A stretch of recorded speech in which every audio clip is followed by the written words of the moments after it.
Oi, estudante, tudo bem? Seja bem-vindo a mais uma aula. Eu sou Andréia, sou professora de arte e hoje nós vamos falar sobre mídias digitais, nós vamos falar sobre os GIFs e os blogs. Vamos aqui entender sobre essa relação com a arte. É a comunicação digital, que é os GIFs e os blogs. Com certeza você já utilizou dessa comunicação aí para expressar alguma ideia. Com certeza você já visitou algum blog, né, que traz aí informações mais específicas. Nós vamos entender aqui, vamos entender a introdução à comunicação, né, de que está sendo falado, né, quando a gente fala de GIFs e blogs, né, como que eles podem comunicar. Blogs, estrutura e propósito, nós vamos entender como que se estrutura um blog e qual é a função, né, dessa página. Os GIFs, características e funções, nós também vamos entender qual é a função do GIF.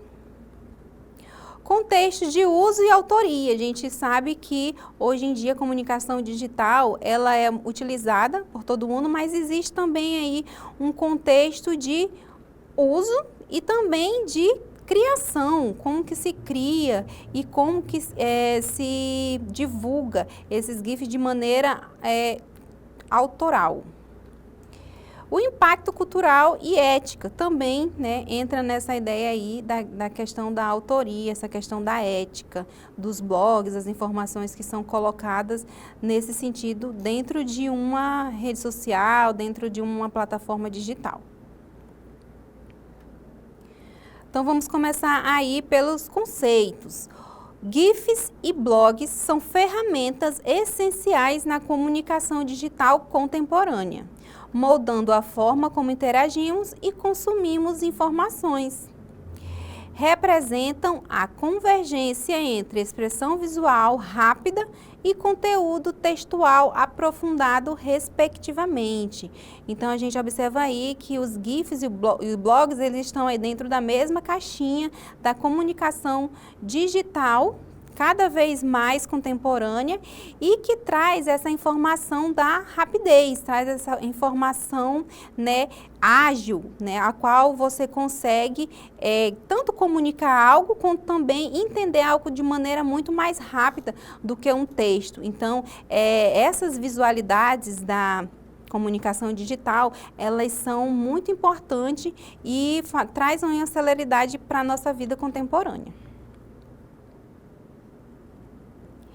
Vamos entender aqui os GIFs, características essenciais dos GIFs. Talvez a gente já tenha, sabe, né, o que é um GIF, mas a gente não para pensar quais são as características, como que ele é feito, né, por que ele é feito. A gente apenas vai utilizando como reprodução. Então, os GIFs, ele tem formato de imagem animada.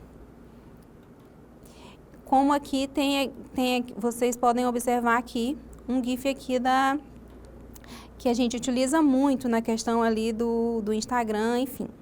Loop contínuo, de curta duração. Então, geralmente parecem vídeos, né, mas que são de pouquíssima duração, mas que nessa curta duração, mesmo sendo curta, traz uma comunicação completa. Mesmo nessa questão, você consegue rapidamente identificar o que está querendo ali comunicar. Ao invés de ter um texto escrito, você apenas alguns segundozinhos você consegue identificar que tipo de mensagem aquele GIF está trazendo.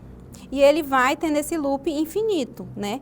No qual ele vai se repetindo a mesma coisa. A ausência de áudio. O foco é visual. Então, o áudio aqui, ele é desnecessário, porque apenas na imagem você consegue identificar rapidamente a mensagem. Compressão eficiente para o web. Então, por ser de formato pequeno, ele é, né, de fácil armazenamento, tanto na internet, na web, quanto nos aparelhos de computadores e celulares. E os blogs? Os blogs, ele tem também uma estrutura e um formato que é já diferenciado, já é uma página, né, maior, como se fosse um site. São postagens, eles têm postagens em ordem cronológica inversa, ou seja, do mais recente até a postagem mais antiga. Então, esses blogs, ele traz essa estrutura aqui principal. Quando você vai abrir um blog, você vai ver lá essa cronologia, sempre do mais recente para o mais antigo. O conteúdo de um blog pode ter texto, imagens, vídeos e áudios. Então, dentro desse blog, ele vai ter todo esse tipo de comunicação, não somente GIFs, não somente imagens, ele vai ter também textos, dependendo de qual nicho ele é. Vai ter imagens, vai ter vídeo, vai ter áudios, então ele é bem completo nesse sentido. Categorias e tags para organização. Então, ele vai ter, de acordo com essa pessoa que administra essa página, vai ter ali pastinhas organizadas com todas as postagens direitinho. Comentários e interação com leitores. Esse é um diferencial também do blog, a qual existe aí uma acessibilidade dos leitores, a qual eles podem estar ali comentando e participando das postagens e tendo um acesso maior com o autor, né, que escreveu ali aquela informação. Vamos voltar aqui para os GIFs. Função. A função dos GIFs é uma expressão emocional. Basicamente, a gente pode resumir a função dos GIFs como expressão. É rápida e emocional. Os GIFs condensam emoções complexas em segundos. Eles amplificam reações e intenções, superando barreiras textuais. Ou seja, né, ao invés de você ter um textão, você vai ter um GIF ali de poucos segundos que vai comunicar a mesma coisa.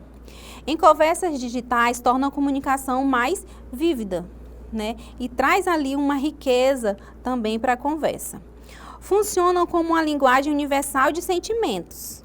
Um GIF pode valer mais que 1000 palavras, como a gente observou aqui, né? E a gente pode observar aqui também na imagem que um GIF, né, ele vai falando aí mais que 1000 palavras, mais que um texto, né, e mais rápido. E a função dos blogs? Em qual é essa função dos blogs? Partilha de conhecimento. Basicamente, é uma partilha de conhecimento no sentido de que existe ali vários blogs, várias temáticas, vários viés. Então, ela vai ser como se fosse um jornal, mas que tem ali um foco principal num tema só. Blogs servem como plataformas dinâmicas para a disseminação de conhecimento. Permitem a partilha de informações especializadas, tutoriais detalhados e análises aprofundadas, fomentando debate e aprendizagem contínua. Essa democratização do saber é crucial na era digital. Uma coisa interessante do blog ou da pessoa, do blogueiro, é que essa pessoa não necessariamente ela precisa ter uma formação para atuar nesse meio de comunicação. Pode ser uma pessoa comum que goste de um determinado tema, de uma determinada área da vida da sociedade e resolve fazer esse blog. Então, por isso que traz essa democratização. Tanto para quem vai fazer, que vai escrever, né, vai compartilhar o seu conhecimento ali naquela rede, como também para acesso às outras pessoas, né, que não precisa, por exemplo, de nada, só apenas de uma internet para entrar, comunicar e também para intervir ali na comunicação junto com o autor do blog. Então, ele pode ali também, além de consumir o conteúdo, ele pode também interagir ali com aquele conteúdo, compartilhando também as suas ideias. Então, existe aí essa via de mão dupla e que traz essa democratização da informação. Observando aqui, a gente pode ter também o contexto do uso do GIFs em redes sociais, né, onde eles são utilizados. Os GIFs enriquecem a comunicação informal em plataformas como o Instagram, Twitter e o WhatsApp, transmitindo emoções e reações de forma dinâmica. Quantas vezes você já utilizou esse tipo de imagem para expressar alguma ideia, né? É muito mais rápido, né? Existe GIFs ou figurinhas do WhatsApp que conseguem expressar uma ideia muito mais do que você fosse escrever. Então, ela traz ali essa ideia e uma dinâmica para a conversa. E o contexto de uso do blogs. O blog também, ele traz essa questão, né, da agilidade, mas ele traz essa questão da organização específica. Os blogs de nicho. Blogs de nicho atendem um interesse específico, como culinária, por exemplo, culinária vegana ou moda sustentável. Eles fomentam comunidades engajadas e aprofundam o conhecimento sobre temas particulares. Então, ele vai ter esse nicho específico, né? Trazendo o público também específico desse nicho. Então, quem vai ali procurar aquele blog, né, acompanhar, compartilhar suas ideias, vão ser pessoas interessadas naquele nicho específico. E aí vem a criação de GIFs, ferramentas e métodos. GIFs podem ser criados a partir de vídeos ou sequência de imagens estáticas. Ferramentas online e softwares de edição como Adobe Photoshop ou GIMP, que a gente traz aqui a imagem, né, desses ícones, desses aplicativos. A escolha da ferramenta depende da complexidade desejada e do nível de personalização. O processo envolve a seleção de quadros e ajustes de tempo. Então, existe a possibilidade de você criar também e não só utilizar os GIFs, como geralmente a gente vai reproduzindo, vai recebendo e vai reproduzindo. Existe também como você quiser criar o seu próprio GIF com alguma fotografia, alguma coisa desse tipo, você pode também fazer a partir dessas ferramentas. Ah, mas eu não quero criar, eu quero pronto. Existe também distribuição e compartilhamento de GIFs prontos. Após a criação, a distribuição é crucial para a viralização do GIF. Existem aqueles GIFs que são bem conhecidos, nada mais é do que pessoas que já criaram e compartilharam. Plataformas como o GIF, Tenor e Ingu são populares para hospedagem e compartilhamento. A integração com redes sociais e aplicativos de mensagem facilita a disseminação e compreender a audiência e otimiza o alcance do conteúdo criado. Então, a gente tem aqui os ícones, a qual, né, dessas plataformas que já tem lá um banco de imagens de GIF, na qual você pode ir lá colocar ali o tema que você quer, por exemplo, amizade, você coloca lá amizade e esse banco ele vai organizar todos os GIFs relacionados à amizade e você vai poder baixar e utilizar aí na sua comunicação. Autoria de blogs, a voz do autor. A voz autoral confere identidade e credibilidade ao blog, que é a pessoa ali que faz o blog e comunica e coloca ali o seu conteúdo. É o estilo único, a perspectiva pessoal e o tom que distingue o conteúdo. Isso estabelece uma conexão genuína com o leitor, transformando as informações em diálogo. A autenticidade é fundamental para o engajamento e a fidelização. Então, uma das coisas mais importantes aqui da autoria, né, dessa pessoa que está por trás do blog, é a autenticidade, porque se ela ficar repetindo tudo o que outro blog faz, né, é capaz de ela perder o seu público. Então, essa autenticidade, trazer coisas originais, né, do que ela pensa, do que ela pesquisa, enfim, ela trazendo essa coisa, puxando essa coisa para a própria personalidade do autor, é interessante para fidelizar ali os seus leitores. E qual é o impacto cultural? É um jornalismo cidadão. Blogs, voz para perspectivas diversas. Democratização da informação, acesso amplo, como a gente já falou sobre essa democratização. jornalismo cidadão, reportagem comunitária. Então, esse blogueiro, ele pode ser um jornalista cidadão, no qual não necessariamente ele precisa formar em jornalismo para trazer essa informação, para fazer esse blog. Ele pode, de acordo com ali com a sua identidade mesmo, fazer, né, esse blog para compartilhar o seu conhecimento da sua vivência mesmo. Mídia alternativa, desafios e oportunidade. Também é uma oportunidade, principalmente na atualidade, onde que o blog, ele já meio que teve um up aí com as plataformas como o Instagram, a qual muitos blogueiros, influenciadores trabalham nesse sentido, né, trazendo aí uma amplificação do blog. Já é como se fosse outra modalidade, só que de um blog mais acessível ainda, cada vez mais acessível.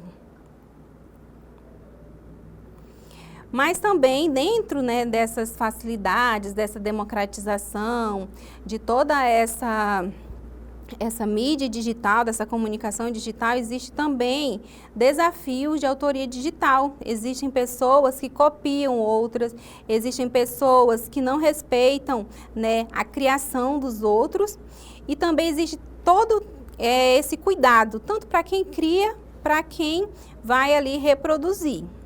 A autoria digital enfrenta a complexidade dos direitos autorais, né, dentro da plataforma, existe também esses direitos autorais. Como garantir que seu conteúdo não seja copiado ou usado indevidamente?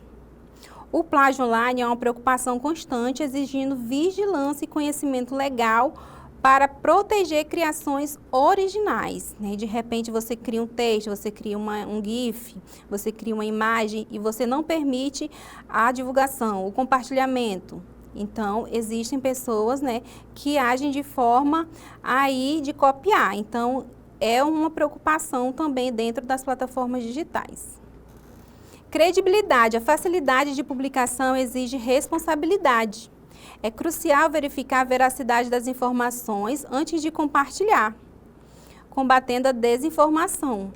A credibilidade do autor depende da precisão e ética na produção de conteúdo digital. Também é uma preocupação essa questão da credibilidade, né? De repente você está ali pesquisando e você encontra informação que cabe ali para você colocar dentro da sua plataforma digital, do seu blog. E aí você não tem essa preocupação de verificar fontes. Será que é verdade? Então, uma informação, uma comunicação, ela pode virar uma desinformação ou uma fake news, como a gente tanto tem debatido atualmente nessa questão. Você está reproduzindo uma fake news. Então, essa questão da credibilidade é muito importante para fidelizar os consumidores, né? Os leitores ali do blog, no caso. Dito isso, vamos para a nossa atividade, finalmente, né, sobre blog, que essa questão ela é uma questão da prova do Enem, de 2014. Então, vamos observar aí o comando. Blog é concebido como um espaço onde o blogueiro é livre para expressar e discutir o que quiser na atividade da sua escrita, com a escolha de imagens e sons que compõem todo o texto veiculado pela internet por meio de posts, como a gente observou os posts. Assim, essa ferramenta deixa de ter uma única função, a exposição da vida ou da rotina de alguém. Então, ela vai evoluir, ela vai sair, né, dessa única função para outras funções. Como um diário pessoal, a função para a qual serviu inicialmente e que o popularizou, permitindo também que seja um espaço para discussão de ideias, trocas e divulgação de informações. Então, o blog, a priori, era só para mostrar rotina, para mostrar como se fosse um diário pessoal da pessoa, ela também se amplia para esse espaço de discussão de ideias. A produção de blogs requer uma relação de troca que acaba unindo pessoas em torno de um ponto de interesse comum. A força dos blogs está a possibilitar que qualquer pessoa sem nenhum conhecimento técnico publique suas ideias e opiniões na web e que milhões de outras pessoas publiquem comentários sobre o que foi escrito, criando um grande debate aberto a todos. Então, entra aqui a democratização que eu falei anteriormente. De acordo com o texto, o blog ultrapassou a sua função inicial e vem se destacando como, além de ser um diário pessoal, ele se destaca como estratégia para estimular relações de amizade. Também, mas isso não é uma nova função. Letra B, espaço para exposição de opiniões e circulação de ideias. Exatamente, né? A gente observou aqui, eu grifei, que além de ser um diário pessoal, ele se ampliou para espaço de discussão de ideias e trocas de informação. Então, essa alternativa aqui está correta. Letra C, gênero discutivo substituto dos tradicionais diários pessoais, não necessariamente substitui, não todo mundo vai fazer um blog. Letra D, ferramenta para aperfeiçoamento da comunicação virtual e escrita, também, mas não foi uma ampliação nesse caso. E letra E, recurso para incentivar a ajuda mútua e a divulgação da rotina diária. Essa daqui é uma função do blog, mas foi a primeira função. A que se ampliou foi essa do espaço para exposição de opiniões e ideias. Letra B, certinho? Então, vamos observar aqui, para a gente finalizar a nossa aula, o resumo da nossa aula sobre GIFs e blogs. GIFs e blogs são ferramentas essenciais na comunicação digital. Ambos permitem expressão e disseminação de informações. A evolução das plataformas molda o uso e o impacto. A autoria digital exige responsabilidade e ética. Então, aí, mesmo que seja algo democratizado, existe também essa questão da responsabilidade e da ética dentro dos blogs e também dos GIFs, também nessa questão da autoria. Muito obrigada pela atenção, vou finalizar por aqui e até a próxima aula. Tchau!